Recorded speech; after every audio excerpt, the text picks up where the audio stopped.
Hey guys, welcome back to J Reviews. You know, I think it's safe to say that back in the NES days, fantasy games were the big thing that all the kids were into. Sure, a plumber turned hero, a kid in a green outfit exploring deadly dungeons. It was all over the place. Of course, nowadays, it seems like kids are more into military-style shooter games with their Call of Duty and Counter-Strike. But you know what? The NES had its fair share of army games as well. So I've got my camo hat, and I've got my MRE. And I've got a handful of them right here just to show you. First up, we have Gary Kitchen's Battletank. Huh. I don't know who this Gary Kitchen fellow is, but he must have been pretty proud of this game to put his name in the title. So the game's opening theme sounds like it's actually preparing you for war. It fits well with the visuals of the Sea of Tanks. Yep, this is definitely an army game. Okay, so what's our mission? Attack and destroy enemy resistance. Good luck. Okay.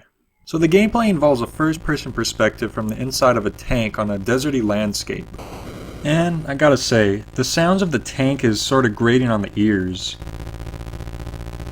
I wish they could have just had some music playing.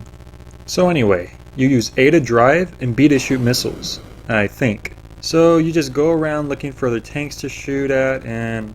why did I stop? Did I pause the game?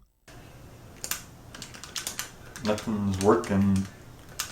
Is it frozen? Okay. So pressing A and B at the same time pauses the game. That's not really a great idea, considering you're going to be pressing those two buttons a lot. Kind of a weird design choice. So whatever.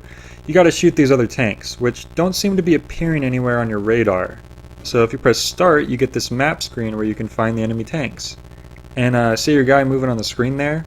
Yeah, it's actually going that fast. This is sort of like a fast travel mode. Yep, before Fallout and Elder Scrolls, we had fast travel in Gary Kitchen's Battletank. So anyway, you're just trying to destroy these enemies, which always seem to quickly zip away just as you're about to approach them. Whoa.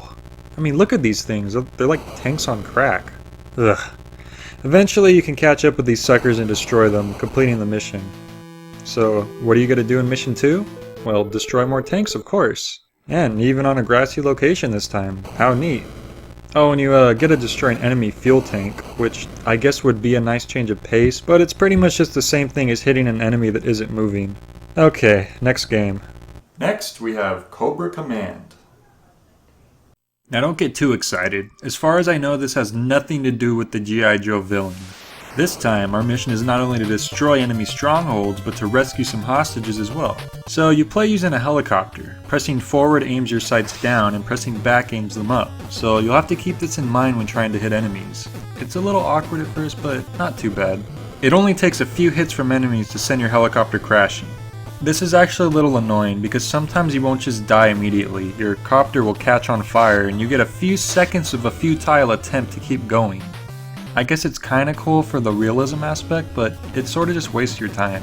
Also, the enemy vehicles and enemy soldiers have the same explosion animation, which is a little odd.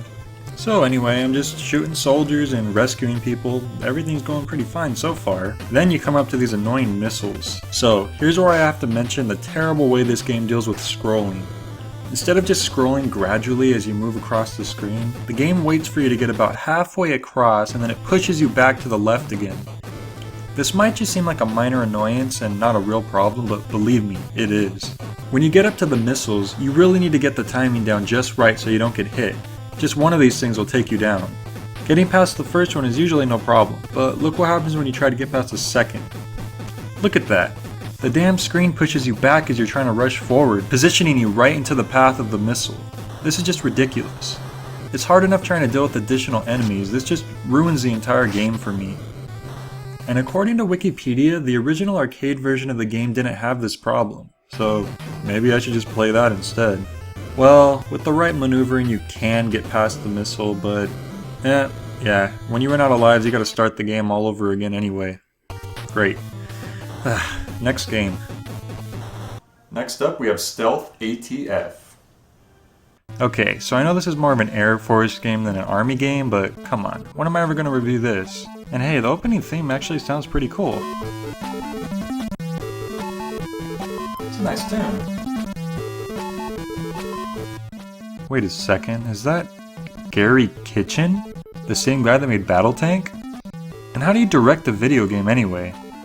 Huh, I guess this guy was really into military games, like some discount Tom Clancy.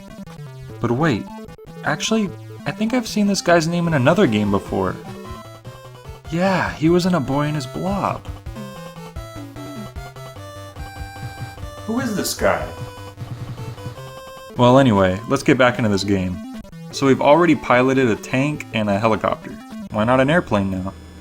We just gotta take off first. However you're supposed to do that. So I'm sort of just rocking the D-pad in a few different directions. Okay, I'm getting this thing off the ground, and... well, okay, let's try this again. Steady, steady... okay, cool. We're flying.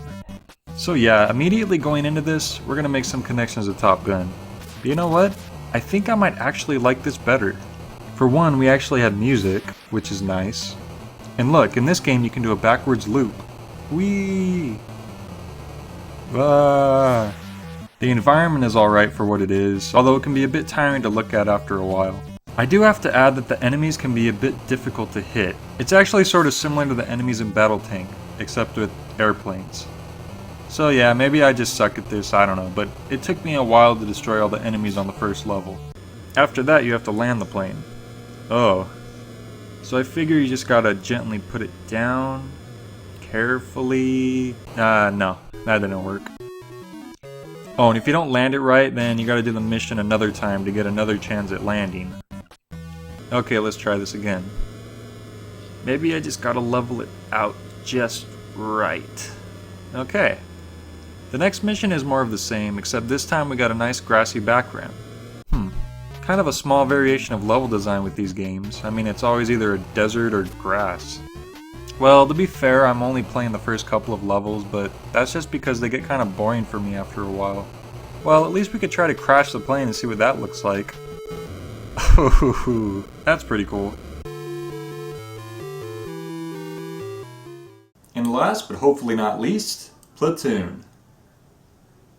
So after playing military games involving tanks, helicopters, and airplanes, Platoon finally puts us in the shoes of a lone soldier. Entering the combat zone. Yeah, we sure are. The game immediately drops you off in the middle of a jungle, full of enemy soldiers. Luckily you're equipped with a gun, grenades, and your trusty moon boots. Sure, moon boots. You know, the kind that lets you jump over enemy bullets. Yeah, every soldier needs a pair of these. As you may have noticed, the game's status screen gives you very vague information, like, it tells you how many times you've been hit, instead of just giving you a proper health bar. I think you could take up to 3 hits without dying, since it says your history after the 4th hit. And when that happens, your status changes from 001 to 002, which I guess indicates your lives? Does that mean you have 100 lives? I don't know. Oh, and along with that, I have no idea what morale is supposed to indicate. Well, I guess we could just ignore the status screen and focus on the game itself. But even that is pretty vague. You just march around the jungle running into enemies left and right, following paths to what seem like constant dead ends, and all the while listening to this bizarre music that just seems to start and stop or make spontaneous long notes whenever it feels like it.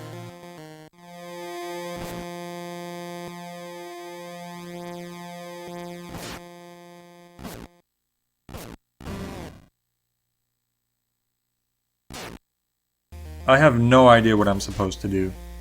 I don't think you're supposed to kill all the enemies because they seem to just keep respawning. What do I do? Wait a second. I found the explosives. Of course, I have no idea what I'm supposed to do with them since everywhere I go is just more jungle, but it's a start, I guess. So if you wander around long enough and get really lucky, you'll eventually come up to a bridge. So the game wants me to set the explosives here, I guess. So after you blow up the bridge, for whatever reason, you come up on what I think is a village. Oh, and make sure not to shoot the villagers.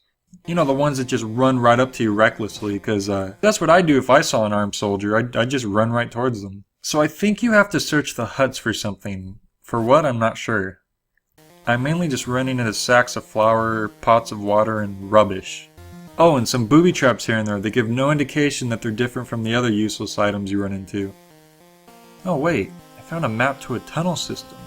Maybe I'm getting somewhere after all. Nope. Game over. Guess I didn't have 100 lives after all. Yeah, that was, You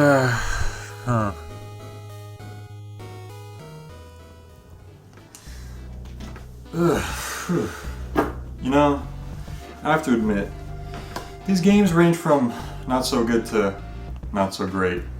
I'm a little disappointed. Well, at least I still have my MRE. I hope it's not expired.